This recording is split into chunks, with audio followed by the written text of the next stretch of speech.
Sur les terres d'Afrique, les villages où la vie était autrefois remplie d'abondance et de joie s'étaient transformés en un véritable cauchemar. La reine Niara, une dictatrice cruelle, réduisait les gens en esclavage, contrôlait tout et tout, régnait d'une main oppressante. Elle tirait son pouvoir des ombres. Grâce à une magie noire, elle volait l'énergie, l'esprit et l'essence des gens pour amplifier sa tyrannie. Les champs des villageois se desséchaient, les enfants mourraient de faim et tout espoir semblait perdu. Une fumée noire et froide s'élevait du palais de Niara, recouvrant la région comme une malédiction. Un matin, un village fut envahi. Les soldats de la reine prirent les dernières de provisions, les animaux et les quelques pièces d'or qui restaient. Un vieil homme supplia à genoux « Je vous en prie, ne prenez pas ma femme et mes petits-enfants ». Mais il ne reçut qu'une gifle brutale de la part d'un soldat. Pendant ce temps, Yano, un jeune homme du village, observait la scène. Son cœur était rempli de rage, ses poings serrés à en blanchir ses jointures. Depuis son enfance, il sentait en lui une force différente, comme un feu qui brûlait dans son âme, mais il en avait toujours eu peur, une peur née de l'inconnu. Cependant, ce jour-là, il ne pouvait plus se retenir face à l'injustice. Yano s'avança, prêt à agir.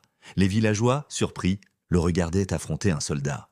D'un coup puissant, il renversa l'assaillant au sol, puis, dans un accès de colère, il frappa la terre de ses poings. Le sol gronda et une onde de choc projeta les soldats au loin. Pourtant, avant de fuir, l'un des soldats avertit la reine.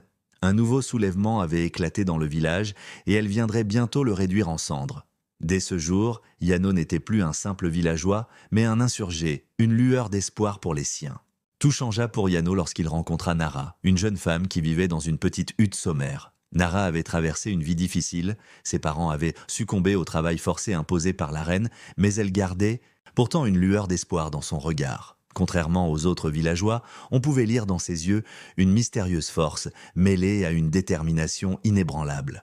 Lorsqu'elle vit Yano défendre leur village avec bravoure, elle se sentit attirée vers lui. De son côté, Yano fut intrigué par Nara, mais il n'osait pas l'approcher. Pourtant, un jour, alors qu'elle portait seule un seau d'eau, il entama la conversation. À voix basse, Nara lui confia qu'elle entendait parfois le vent murmurer des messages durant la nuit. « La terre, l'eau et le ciel sont vivants », dit-elle doucement. « Mais ils réclament quelque chose de nous, une rébellion. » Ces paroles surprirent Yano, mais il répondit avec sincérité « Si nous faisons cela, nous risquons de perdre nos proches, nos villages. Mais si nous ne faisons rien, nous mourrons tous de toute façon. » Ainsi débuta un lien unique. Pendant leur veillée ensemble, Yano confia ses propres pouvoirs à Nara, tandis qu'elle avoua pouvoir comprendre les chants et les messages de la nature. Ensemble, leurs forces devinrent le socle d'une union aussi irrésistible que leur amour naissant. Avec le temps, Yano et Nara commencèrent à mobiliser les villageois. Grâce à la sagesse de Nara et à sa chaleur bienveillante, elle insufflait de l'espoir à ceux qui, malgré leur peur, retrouvaient une maigre lueur d'espoir. Yano, quant à lui, se servait de son charisme naturel et promettait de défendre les siens grâce à sa force extraordinaire. Un petit groupe de villageois se forma. S'équipant avec des armes artisanales, Yano apprit à maîtriser son pouvoir sur la terre. Il pouvait désormais soulever de gigantesques blocs pour démanteler les murs du palais de Niara. De son côté, Nara liait des alliances avec des créatures de la forêt, enrôlant des animaux pour soutenir leur combat. Mais alors que leur amour s'épanouissait au milieu des préparatifs, une peur vint troubler Nara. La reine nous éliminera sans hésitation. Peut-être allons-nous perdre?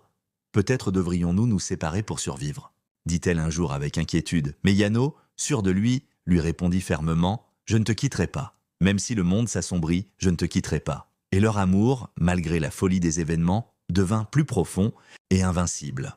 Le grand affrontement, un matin, les villageois se levèrent pour passer à l'action. Sous la direction de Yano et Nara, ils avancèrent avec détermination. Devant le palais, l'armée noire de la reine les attendait. Armé de son pouvoir, Yano brisa les défenses ennemies en manipulant le vent et les pierres, tandis que Nara fit descendre une tornade à partir des cieux pour disperser les soldats. Néanmoins, la bataille dévoila la véritable puissance de la reine Niara. Sortant de son palais avec un sourire méprisant, elle s'adressa à eux. « Ce peuple est né pour être misérable et obéissant. Vous voulez le leur enlever ?» La lutte était acharnée. Niara lançait ses maléfices, des tempêtes d'illusions et de ténèbres, mais Yano et Nara, avec leur pouvoir uni, résistèrent. Yano invoqua le cœur de la terre, tandis que Nara appela les esprits de la nature à leur aide. Finalement, Yano brandit une lance de pierre surgie du sol et mit fin à la tyrannie de Niara. Un amour éternel et l'espoir le village fut sauvé. Mais Nara, grièvement blessée, se retrouva dans les bras de Yano. Dans un filet de souffle, elle murmura « Je te l'ai promis, Même si le monde s'assombrit, je ne te quitterai pas. La nature elle-même, témoin de leur amour, intervint pour les sauver et transformer leur histoire en une légende. Leur épopée sera chantée de génération en génération comme le symbole d'un amour immortel et d'un combat pour la liberté.